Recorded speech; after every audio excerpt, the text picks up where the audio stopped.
సొరకాయ తోటి ఎప్పుడూ ఒకేలా కర్రీ కాకుండా ఒకసారి రెసిపీని ప్రిపేర్ చేసుకోండి. ఎగ్ కర్రీ లాగా చాలా టేస్టీగా ఉంటుందండి. సొరకాయ పై తొక్క తీసేసి ఇలా సన్నంగా తురుముకొని వాటర్ లేకుండా సపరేట్ చేసేసుకోండి.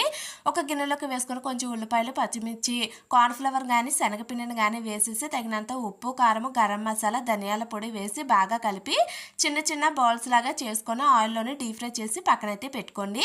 ఇంకొక పాన్‌లోకి కొంచెం ఆయిల్ వేసుకొని వేడెక్కిన తర్వాత ఉల్లిపాయలు, పచ్చిమిర్చి, కొంచెం అల్లం వెల్లుల్లి పేస్ట్ కూడా వేగించుకొని అవి వేగిన తర్వాత టమాటా ప్యూరీని కూడా వేసి అందులోకి మళ్ళీ కొంచెం తగినంత ఉప్పు, కారం, గరం మసాలా, ధనియాల పొడి, జీలకర్ర పొడిని కూడా వేసుకొని ఫ్రై చేసుకున్న ఈ బౌల్స్ని కూడా వేసి కొంచెం కొత్తిమీర వేసి మూత పెట్టి 2 నిమిషాలు ఉడికించుకుంటే ఎంతో టేస్టీ అయిన కర్రీ అయితే రెడీ అయిపోయిందండి. చాలా టేస్టీగా ఉంటుంది. ఒక్కసారి ఇలా ట్రై చేయండి సొరకాయ తోటి. నచ్చితే మాత్రం మరిన్ని ఇలాంటి వీడియోస్ కోసం ఛానల్ అయితే సబ్స్క్రైబ్ చేసుకొని లైక్ చేసి సపోర్ట్ చేస్తారని కోరుకుంటున్నామండి. వీడియో సపోర్ట్ చేయండి ప్లీజ్. నచ్చితే లైక్ చేయడం మర్చిపోకండి.